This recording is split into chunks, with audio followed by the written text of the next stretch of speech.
Folks, we have got to hold women accountable. I'm coming at you on my birthday.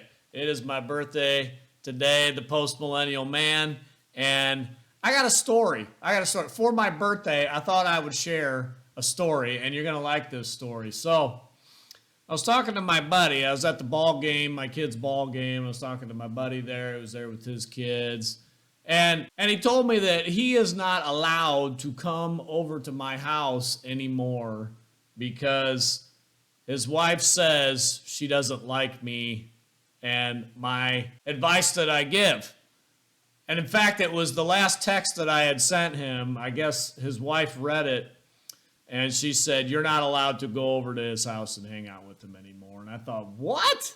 What on earth? First off, what wife is scanning their husband's texts to see what's going on here? I mean, what on earth? Whatever happened to privacy, for crying out loud? Second, I thought, what is this like?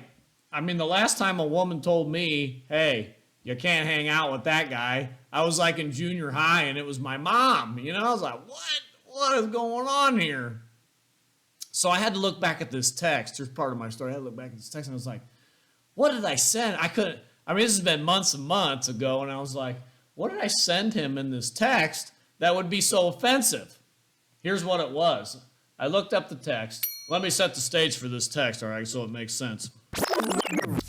This buddy of mine had told me he had a cousin who had 5 kids, and he confessed to his wife that he was having issues looking at naughty videos on the internet. We all know what that is, okay? Christian man, Christian wife, 5 kids, Christian family.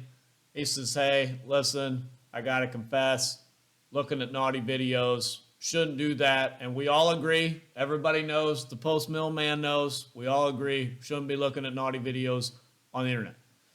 Wife says, hey, if you ever do that again, I'm divorcing you. So, of course, a couple months later, succumbs to temptation, does it again. The wife, 5 kids, Christian families, the wife divorces the husband over this. And I thought, oh my goodness, this is horrible. So my buddy tells me this, and then he tells me, he says, hey, yeah, he goes, my wife actually told me the same thing. She said, yeah, and if I ever catch you looking at naughty videos, I'm divorcing you as well. Now, they've got a beautiful family. They got 3 kids, 3 girls. And I'm like, what? Now, come on. We know this is wrong. But you're going to destroy your entire family because of someone looking at naughty videos on the internet, which you shouldn't do. That is lust of the heart. That is a sin. That's correct. But blowing up the whole family over that? Oh my goodness. Oh my goodness. Now, the text, so that's setting the stage for the story. The text that I sent was another buddy of mine. Now maybe give me a like, subscribe, and comment below. Comment below on this, okay? Give me a comment below. Another buddy of mine at church, I saw him out there.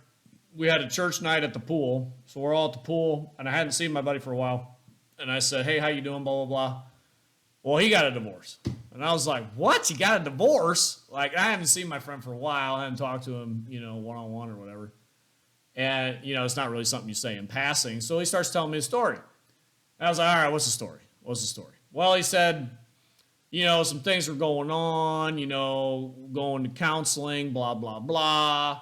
But then he said the straw that broke the camel's back was I was looking at naughty videos, and he said, and I shouldn't have been. I know that's wrong. Shouldn't have been doing it. We all agree that's wrong. Shouldn't be doing it. But his wife found out about that. Actually, I think he confessed to his wife as well. It's like, man, maybe this is part of the problem here. I don't know. Anyway, he confessed to his wife as well, and she said, oh, you're done.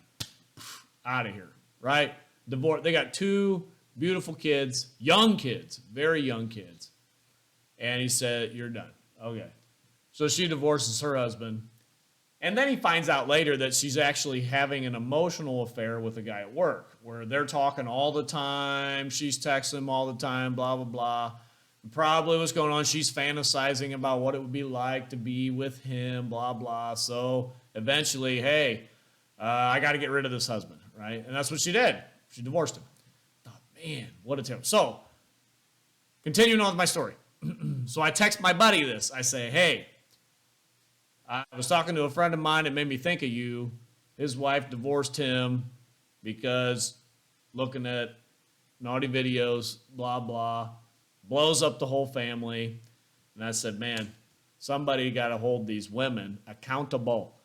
Let me say it again. Somebody's got to hold these women accountable for it. You're going to blow up your entire family because your husband messed up and looked at the naughty videos. Oh my goodness. Like your entire family line, your entire lineage will be screwed up for their whole lives because, oh, he looked at the naughty videos, he's done. Now I was doing some research on this, and it said evangelical women, Christian family evangelical women, are twice as likely to divorce. Twice as likely to divorce over looking at naughty videos on the internet than any other demographic of either religious or even not religious people. That just blows my mind to say the holy women of God are that willing to divorce, you're done, over that. Like, man, who is holding these women accountable for destroying their families over this? Destroying the family, like, my goodness. If the shoe was on the other foot and it was something like that, there would be pastors in the pulpit just smacking the Bible down on it. Like, how dare you husbands divorce your wife because she looked at better homes and gardens and lusted after a bigger home and sent you to work or whatever. I don't know, whatever. Fill in the blank, I don't know, whatever it is, right? Whatever that is. It's like, man, blow up your entire family for this. And now my buddy can't even come over to hang out because his wife says no. The post-mill man. It's not good for you. Maybe that's true. Maybe that's true. Give me a comment below. We got to get this turned around, though. We got to get these wives held accountable for their actions. And on my birthday, I've just got to put it out there. And my wife actually got me this sweet California shirt, Republic of California. For my birthday, she got me this sweet shirt, so I thought I'd put it on because I do have a good woman that is not doing those kinds of behaviors, and I'm not looking at the naughty videos, praise God, on the video, but she's not doing that anyway. We're committed. We got the commitment here. If my wife ever told me, if you do this, then I'll divorce you, I would, it wouldn't even matter what it was. If you did X, blah, blah, I would serve her the papers. I'd just say, well, go ahead and sign it now. Really, I would. I would go get the papers. I would stick them right there, and I would say, okay, go ahead and just sign it now because you vowed to me, better or worse, sickness and in health, death do us part. There is no, if you do X, then I'm divorcing you. No, that's not part of the deal. The vow was forever. So if you're going to give me a condition, I'll just go get the papers. We'll end it now. Right? That's my view on it. That's the post-mill man's view. If there's a condition you're going to give me, no matter what it is, hey, here it is. You do this, I'm divorcing you. Let's go get the papers now. Go ahead and sign them. That's my view. Give me a comment. What do you think about that?